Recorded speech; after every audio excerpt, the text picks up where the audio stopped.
آج آپ دیکھیں نبی علیہ السلام جب صلح حدیبیہ کے موقع پر گئے، صلح حدیبیہ عمرے کے لیے گئے تھے نا، حدیبیہ کے مقام پہ صلح، تو 1400 صحابہ تھے۔ کتنے صحابہ نے میرے بھائی؟ اب اس انقلاب کے اثرات بھی آپ دیکھیں، 1400 صحابہ تھے، لیکن جو معاہدہ ہوا اس معاہدے میں بظاہراً مسلمانوں کو شکست نظر آ رہی تھی، لیکن سورہ فتح نازل اللہ نے فرمائی کہ فتح کی خوشخبری سنائی، اس میں ایک شک یہ تھا کہ مکہ مدینہ کے بارڈر کھل گئے۔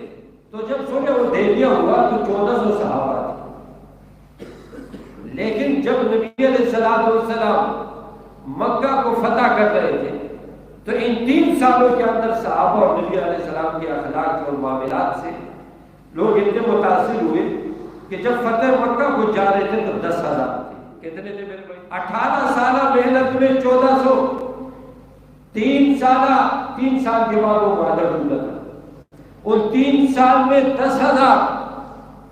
اب دیکھیں، اب اس انقلاب لا تثریب علیکم اليوم، اس کے اثرات آپ دیکھیں۔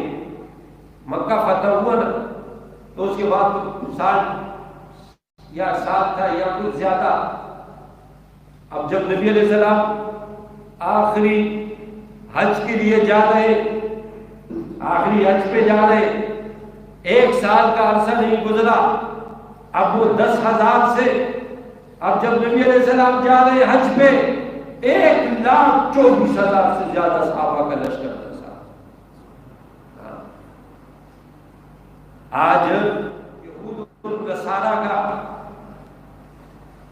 پراپیگنڈا، ان کے انقلابات بھی دنیا نے دیکھے اور کہا کہ یہ اسلام تلوار کی زور سے۔ میرے بھائی یہ تلوار کی زور سے پھیلا، آپ ایمان سے بتائیں یہ تلوار کی زور سے پھیلا تھا کہ اخلاق کی طاقت سے پھیلا تھا؟ اس انقلاب کے اثرات دنیا نے دیکھے کہ اذا جاء نصر اللہ والفتح وَرَأَيْتَ النَّاسَ يَدْخُلُونَ فِي دِينِ اللَّهِ أَفْوَاجًا، فوج کی فوجیں وہ اسلام میں داخل ہو۔